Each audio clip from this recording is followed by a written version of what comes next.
আসসালামু আলাইকুম এভরিওয়ান। আজকে আমরা এই ম্যাথের সমাধান দেখব।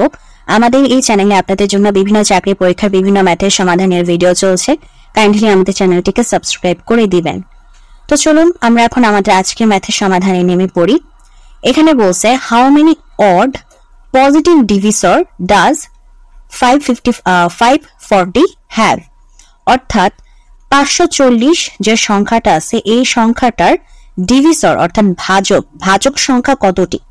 কিন্তু এখানে আবার একটা কাহিনী আছে। এখানে বলছে অড মানে হচ্ছে বিজোড়, অর্থাৎ বিজোড় ভাজক কতগুলা। আমরা ইউজুয়ালি আমাদের ম্যাথগুলোতে আমরা যেটা দেখে থাকি যে আমাদেরকে একটা সংখ্যা দিয়ে দেয়, সংখ্যা দিয়ে বলে এর ভাজক সংখ্যা কতটি। সো তখন কিন্তু আমাদের জন্য করাটা খুবই সহজ হয়ে যায় যে একটা সংখ্যার ভাজক সংখ্যা কতটি আমি বের করব। কিন্তু এখানে কিন্তু আমাদেরকে বলছে যে এই সংখ্যার ভাজক সংখ্যা না, এই সংখ্যার বিজোড় ভাজক সংখ্যা। ঠিক আছে, বিজোড় বা বেজোড় ভাজক সংখ্যা বের করতে হবে। তো সেটা আমরা কিভাবে করব? তার আগে আমরা 540কে যদি আমরা ভাঙাই, মানে সাপোজ ওই যে আমরা যদি ভাগ দিতে থাকি, সাপোজ ফার্স্ট যদি 540কে 2 দিয়ে ভাগ দিই, আমার যত ভাগফল হয় তো সেটা যদি করি, তো আমি আপনাদেরকে ডাইরেক্ট লিখে দিচ্ছি, আপনারা ভাগ করে বের করে নেবেন। 540কে যদি আমি ভাগ দিতে থাকি তাহলে আমার যে গুণফল গুলো বের হয় সেগুলো হচ্ছে 2 গুণ 2, 3 গুণ 3 আর হচ্ছে 3 গুণ 5। মানে আপনারা যখন 540কে ভাগ করে যাবেন দেখবেন আপনারা এই ভাজ্যগুলোকে পাবেন যে এই সংখ্যাগুলো দিয়ে ভাগ হয়ে আমার অ্যান্সার গুলো আসতেছে।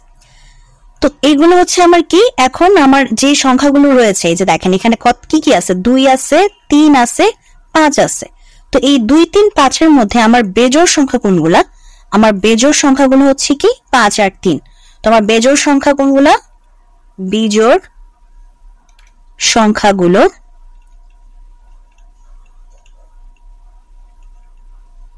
বিজোড় সংখ্যা হচ্ছে আমার 3 আর 5। তাহলে আমাকে যেটা করতে হবে, যেহেতু বিজোড়ের ভাজক বের করতে হবে, মানে বিজোড় সংখ্যার ভাজক বের করতে হবে, তাহলে সুতরাং আমাদের বিজোড় ভাজক কত হবে? সুতরাং বিজোড় ভাজক হবে আমার 3 স্কয়ার ইন্টু 5 স্কয়ার। এটা নিলে আমরা জানি যে আমাদের যে পাওয়ারটা থাকে সে পাওয়ারের সাথে 1 যোগ করতে হয়, তারপর গুণ, আবার যে পাওয়ারটা থাকবে পরবর্তী সংখ্যা সে পাওয়ারটার সাথে 1 যোগ করতে হবে। আচ্ছা 5 স্কয়ার না, সরি 5 তো হচ্ছে একটাই ছিল, তো এখানে 5 স্কয়ার হবে না, সরি 5 টু দি পাওয়ার 1 হবে। তো এখানে আমার 1 যোগ 1 এটা হচ্ছে সূত্র, ভাজক সংখ্যা বের করার সূত্র। আমাদের যে পাওয়ারটা থাকে পাওয়ারের সাথে আমি 1 যোগ করব, পরবর্তীতে যদি আরেকটা সংখ্যা থাকে সেটার উপর পাওয়ার থাকে তাহলে গুণ দিয়ে সেই সংখ্যার উপর পাওয়ারের সাথে আবার 1 যোগ, তাহলে 2 যোগ 1 হচ্ছে 3 গুণ 1 যোগ 1 মানে হচ্ছে 2, তার মানে হচ্ছে 3 দুগুণা 6। আচ্ছা আমি আরেকটা জায়গায় ভুল করছি, এখানে 3 হচ্ছে 3টা, 3 2টা না 3টা, এখানে 3 কিউব, তাহলে এখানে 3 যোগ 1 তাহলে হবে 3 যোগ 1, এখানে হবে হচ্ছে 4, তাহলে 4 দুগুণা 8। তাহলে আমাদের বেজোড় ভাজক কতগুলো হলো? 8টা। আমাদের বেজোড় ভাজক হচ্ছে মানে 540-এর বিজোড় ভাজকগুলো হচ্ছে 8টা। তো সেগুলো যদি কি আমি একটু আপনাদেরকে লিখে দিই, সেগুলো হচ্ছে 1 3, তারপর হচ্ছে কি 5 9 15 27, তারপর হচ্ছে 45, এরপর হচ্ছে 135। মানে এই সংখ্যাগুলো দিয়ে দেখবেন এগুলো কিন্তু আমার বেজোড় সংখ্যা, তাই না? এগুলো হচ্ছে আমার বেজোড় সংখ্যা এবং এই বেজোড় সংখ্যাগুলো দিয়ে আমার 540কে ডিভাইড করা যায়। আর সেটা কয়টা? সেটা হচ্ছে আমাদের 8টা। এখন আমাদের কাছে জানতে চাইছিল কি বিজোড় ভাজক কত, সেটা হচ্ছে 8টি। আর যদি 540-এর 540 সংখ্যার ভাজক সংখ্যা কত সেটা জানতে চাইতো, সাপোজ আমাদের কাছে যদি বলতো 540 সংখ্যাটির ভাজক সংখ্যা কত, সেক্ষেত্রে কি হইতো?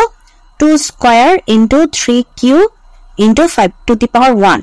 তাহলে আমরা কি বলছিলাম, ওই যে পাওয়ার গুলো যোগ হবে এক করে 1 যোগ হবে সাথে, তো পাওয়ারের সাথে 1 যোগ মানে 2 যোগ 1 ইন্টু তারপর হচ্ছে 3 যোগ 1 ইন্টু তারপর 1 যোগ 1, তাহলে কি হতো 2 1 3 3 1 4 আর 1 2, 3 4 12, 12 2 24। তো এই 24 হচ্ছে আমাদের টোটাল ভাজক সংখ্যা, কিন্তু আমাদের কাছে তো টোটাল ভাজক সংখ্যাটা চাইনি, আমাদের কাছে জানতে চেয়েছিল হচ্ছে বিজোড় ভাজক সংখ্যা। তো বিজোড় ভাজক সংখ্যা দেখে আমাদের শুধু বিজোড় সংখ্যাগুলোকে নিয়ে তার ভাজক সংখ্যার মানটা বের করতে হয়েছে। যদি জোড় সংখ্যার কথা বলতো তাহলে কিন্তু শুধু এই যে 2 1 2 এর সাথে 1 যোগ করে 3 হইতো, সেটাই হচ্ছে জোড় সংখ্যা, মানে জোড় ভাজক সংখ্যা। বাট যেহেতু বিজোড় ভাজক সংখ্যা বলছে সেটা, তাহলে অ্যান্সার হচ্ছে আমাদের 8। তো এটাই ছিল আমাদের আজকে প্রশ্নের সমাধান। যদি ভিডিওটি ভালো লাগে অবশ্যই ভিডিওতে লাইক দিবেন, চ্যানেলটিকে সাবস্ক্রাইব করবেন। ভালো থাকবেন।